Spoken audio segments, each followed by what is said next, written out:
kwamba alitamani sana kuwa mama, na kutokana na hali yake ya kupenda sana ngumi, kama ndugu walikuwa hawamuelewi hivi, lakini kwa bahati akabahatika kupata mtoto, lakini mwenza wake akawa na changamoto hapo katikati kwamba hakuwa tayari, lakini njia alizokuwa anazitumia kumfikishia mwenzie ujumbe hazikuwa sahihi. Kwa hiyo sasa pale baada ya wazazi uliwaambia wakati gani? Baada ya sasa tumbo ndo limeshafika ile miezi 8. Yaani wakati tumbo limeshafika miezi 8 nilienda nyumbani. Nimefika nyumbani nilikuwa nimevaa kama kawaida, nimevaa kama mwanaume, lakini sasa tumbo lilikuwa kidogo limeshakuwa. Hapa mjini au kijijini? Wazazi wangu wapo kijijini. Okay. Kwa hiyo nilipofika wakawa wao walikuwa wanajua labda tu, yani ni kama ni mna kitambi sio, yani sielewi wao walipokeaje. Mtu wa kwanza kumwambia alikuwa ni shangazi. Nikamwambia shangazi, mimi na ujauzito. Akaniambia ujauzito bebe wewe utapatia wapi? Nikabidi nicheke. Nikamwambia shangazi, mimi na mimba. Hakuamini sasa, kwa sababu kulingana nilikuwa nimevaa t-shirt afu nikavaa jacket juu. Nikavua ile jacket, nikavua t-shirt, nikabaki na tumbo tupu. Kichofuata pale shangazi alitoka anapiga vigelegele na yani alikuwa kama mtu ambaye amepata kama kichaa fulani hivi. Kaenda kwa kawaida kina mama kina nani akawaambia, lakini hakuna aliyeamini. Ikabidi kila mtu aje ashuhudie kwa macho. Hasa baada pale wakasema hata wewe inabidi tu ubaki hapa mpaka ujifungue. Nikamwambia mimi siwezi kubaki hapa. Kwamba walikuwa waamini walikuwa waamini, wakawa wanajua labda pengine labda nimetengeneza tu. Nikamwambia yani shangazi yangu alifika tu mpaka ananishika hivi tumbo, anahakikisha ngozi kama anataka kutenganisha. Au ni labda pengine nimevaa yale madudu anaovaga waigizaji. Tumbo leo analolivaa kuonekana kama na mimba kati. Nikamwambia hili ni tumbo langu. Nikachukua kiwembe ikabidi nichanje hapa kwenye ubavu hapa. Nichanje hivi litoke damu ili waamini kwamba ni kweli ni tumbo langu. Na basi ikabidi pale wakubaliane na hali. Nikamwambia mimi naondoka mjini. Nikamwambia huwezi kuondoka mjini, inabidi ubaki hapa hapa. Nikamwambia hapana, mimi naondoka mjini na kama kujifungua mimi nitajifungulia kule. Huku bado huduma za uzazi hazijafika na mimi nataka nijifungulie mjini. Kwa atakayehitaji kuja aje. Nikaondoka mimi nikarudi mjini. Nimekaa wakati wa kujifungua ulivyokaribia siku hapa taarifa. Niliwaacha. Nimekaa nikaja nikajifungua, nilivyojifungua nikapigia simu nikamwambia mimi nimeshajifungua. Wakamtuma mtu hapa ambaye ni kutoka kijijini kule. Akaambiwa nenda kabisa mpaka hospitali. Uhakikishe kweli ni yeye na anatoka na mtoto kweli ni wa kwake. Yule mtu alikuja kunifuata hospitali akamuuliza daktari, bwana tumekuja hapa nimeambiwa kuna fulani nimejifungua. Akamwambia ndio. Akaja akaambiwa bwana huyu ataruhusiwa saa 10. Akaambiwa sawa, ikabidi saa 10 arudi. Kurudi akamfuata daktari akamwambia bwana, huyu ni kweli mtoto wa kwake au amefanya njia za kununua mtoto? Yule daktari akamwambia hapana, ni mtoto wake. Akamwambia sawa. Ndio mimi kutoka pale kurudi nyumbani. Nikaendelea na maisha mengine ya kawaida, lakini kuna ugumu kwa watoto wa kike ambao wanaingia kwenye boxing. Kwa yani walio wengi hawaamini kuwa ni mwanamke wa kawaida ambaye anaweza akawa mama kama mama mwingine. Lakini sio mavazi ndio yanatufanya sisi tuonekane kama vile hatuwezi kuwa mama. Ukiangalia asilimia kubwa ya wacheza ngumi wanapenda kuvaa kiume. Wapo wanaopenda kuvaa kike. Kama kwa Tanzania yupo nani Mwanne Haji na nani Jessica Mfinanga na Fatuma Yazidu. Hao wanavaa kama wanyinyi. Lakini waliobaki wote tunapenda kuvaa kiume. Kwa ni ngumu hata ukipita mtaani mtu kukujua kwamba wewe ni mwanamke. Mimi hata wakati mimi nilikuwa kwenye biashara zangu, huwa nawapa watu mtihani watu wengi sana. Wengi wanajua mimi ni mwanaume. Kuna wanawake wengine huwa hakubali mpaka afike akushike kifua. Haamini. Kwani na nywele unakuwa umekata kabisa? Mimi nina rasta. Kwa hiyo inakuwa sio rahisi. Sio rahisi. Na nikivaa fulana kama hivi ni ngumu mtu kujua kama mimi ni mwanamke. Na sauti mnasikia sauti yangu ilivyo. Sauti yangu hivi ndivyo ilivyo. Kwa mtu mwingine anaweza kaja nikamhudumia mpaka anaondoka ajui kama anaongea na mwanamke. Anaweza kaenda akafika mbele mwenzie akamwambia wako wawili wanabishana. Utasema yule ni mwanamke. Hapana, yule sio mwanamke. Hafu anarudi. Hasa kama sasa hivi naweza nikatoka nikaongozana na binti yangu, lakini ukuta watu yule sio mtoto wake. Yaani kwa walio wengi, kwa sababu tumbo langu lilikuwa lionekani, halafu nilikuwa nafanya mazoezi hata wakati nina mimba. Wengi mpaka saizi hawaamini kama yule ni mtoto wangu. Na wakati niko na mtoto mimi nilikuwa siwezi kunyonyesha mtoto sehemu ya halaiki ya watu. Uko unasikia aibu au? Yaani tu nilijijengea mazingira fulani kwamba siwezi kumnyonyesha mtoto kwenye daladala. Siwezi kufunika hivi. Siwezi. Yaani sikuwahi kumnyonyesha mtoto kwenye daladala au sehemu ya kazini kwangu au nimempeleka labda kliniki nikamnyonyesha pale. Sikuwahi kufanya hivyo. Nikitoka nyumbani na hakikisha nimeoga, nimemnyonyesha mtoto vizuri kashiba. Kwamba sehemu ninakwenda nitatumia masaa mawili hata lilia kunyonya. Na hakika ameshiba. Kwa hiyo ni vigumu kwa watu wengine. Hata pale kazini kwangu mimi nilikuwa siwezi kukaa nikamnyonyesha mtoto. Japo nilikuwa nashinda na mtoto wangu. Lakini siwezi kumnyonyesha. Nikitaka kumnyonyesha nitatoka nitaenda nitakaa sehemu. Nitamnyonyesha, atanyonya, atashiba, nitarudi nitaendelea na kazi. Kwa watu wengi wanachukulia yule kamchukua tu mtoto wa mtu kamlea, yuko naye. Lakini yule ni mtoto wangu. Na wakitaka ushahidi zaidi waende Palestina Sinza, ndipo nilipojifungua mimi. Na nilijifungua mtoto alikuwa na kilo 5.9. Oh.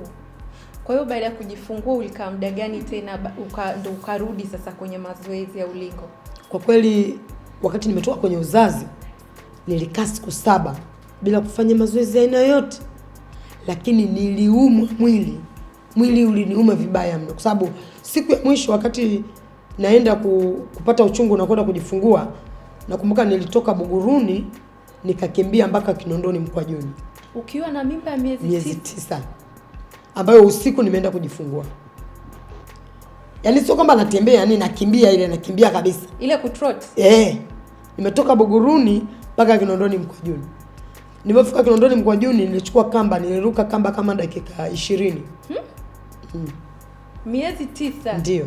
Na nilikuwa nafanya mazoezi kila siku. Sio kwamba siku hiyo tu. Kila siku sikuwahi kuacha mazoezi wakati na mimba. Asubuhi lazima nikimbie, jioni lazima nikimbie. Niliacha kufanya mazoezi ya tumbo tu. Lakini mazoezi ya nyingine ya viungo si kuruka kamba, mazoezi ya kawaida nilikuwa nafanya kama kawaida. Kwa hiyo siku hiyo nimefanya mazoezi, nimefika kazini kwangu. Kuna kaka mmoja ni jirani yangu na anauza matunda. Akaniambia, Lulu, kuanzia kesho nikikuona hapa kazini na haribu hii biashara yako. Kaa nyumbani pumzika, siku zimeenda. Nikamuuliza mimi naumwa.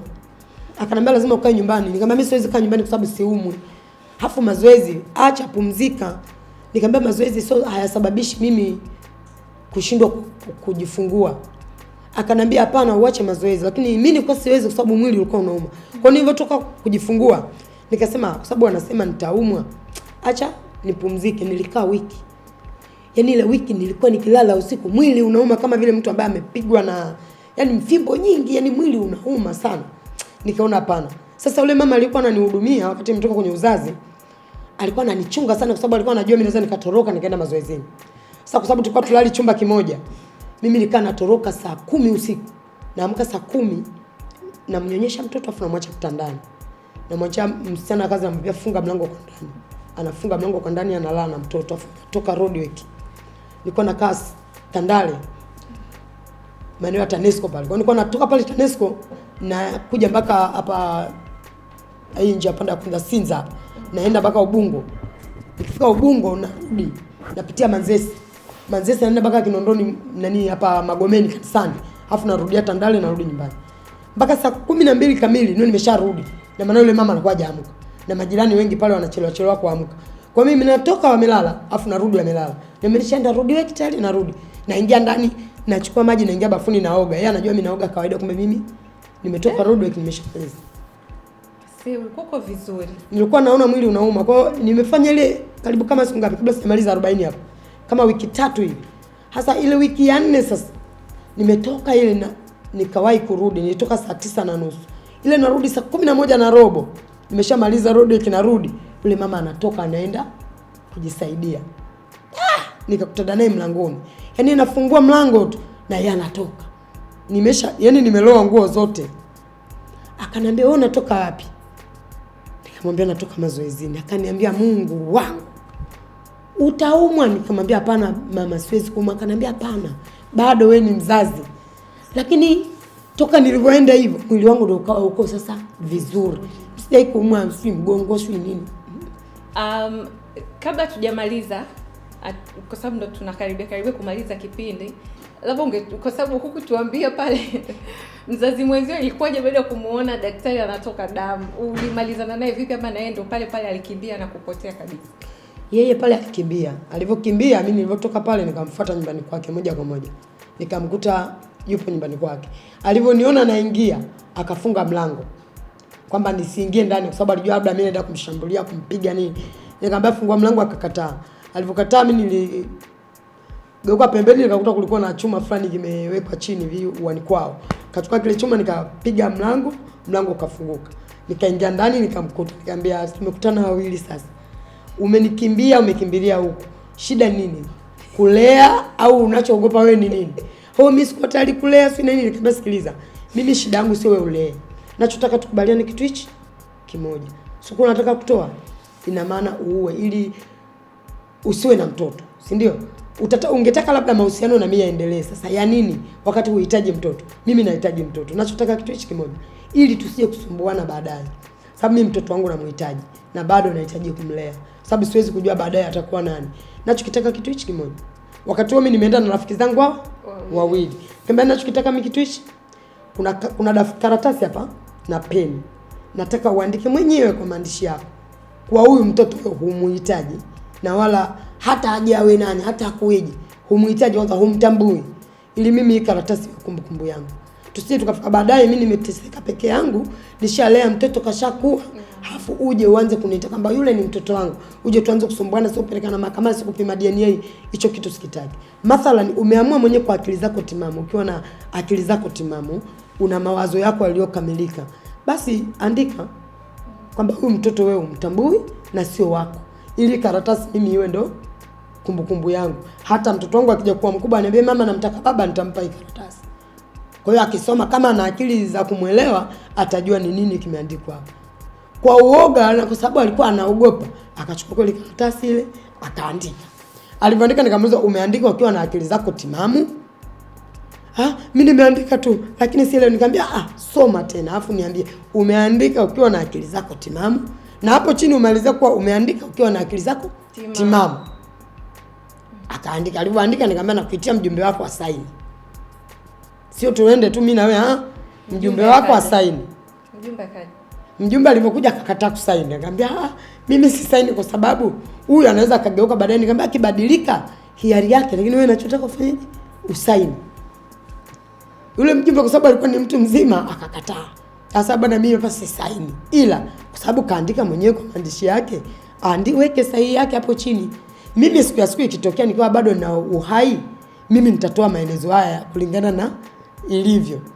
Akaandika, mimi nikamchukua karatasi yangu pale, nikaondoka. Toka siku ile nimenyanyua mguu kutoka kwake, sijawahi kumpigia simu kumwambia chochote. Yaani chochote, nikikutana naye njiani akinisalimia na muitikia vizuri. Kwa sababu yeye anapita ofisini kwangu anaelekea anapoishi. Kwa hiyo gari yake anapaki karibu na ofisini kwangu.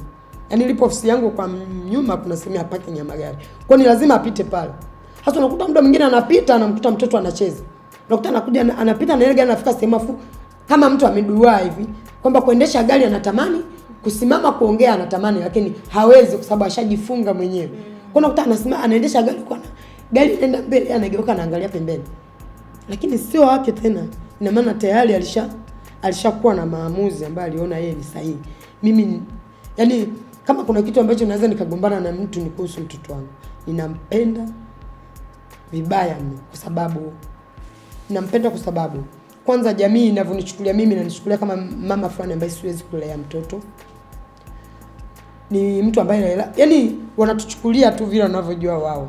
Lakini walikuwa wanasubiri tuone ataliaje mtoto wake atakuaje. Lakini nashukuru Mungu, yani kadiri mtoto wangu alivyokuwa anakuwa, yani alikuwa anakuwa tofauti na watoto wao.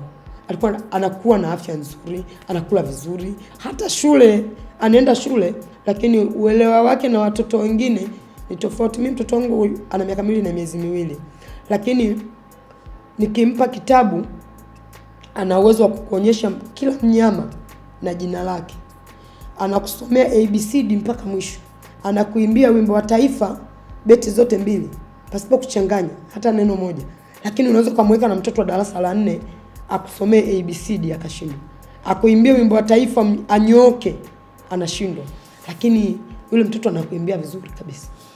Haya, mwisho kabisa tupe tathmini zako kwenye masuala yote ya ngumi. Kwenye ngumi mimi nimecheza mechi 15. Nimepoteza mechi 2 kwa point. Nimeshinda mapambano 6 kwa knockout. 2 nimeshinda kwa point, 2 nimetoka draw. Unaonaje mchezo wa ngumi Tanzania? Mchezo wa ngumi Tanzania bwana, kwa watoto wa kike bado uko nyuma, kwa sababu unakuta ndani ya mwaka mzima wanawake wanacheza pengine wawili. Kwa sasa hivi kidogo tumekuwa tuko wengi, japo changamoto bado kwa mapromota kwenye kumthamini mtoto wa kike kwenye boxing bado inakuwa ni shida sana.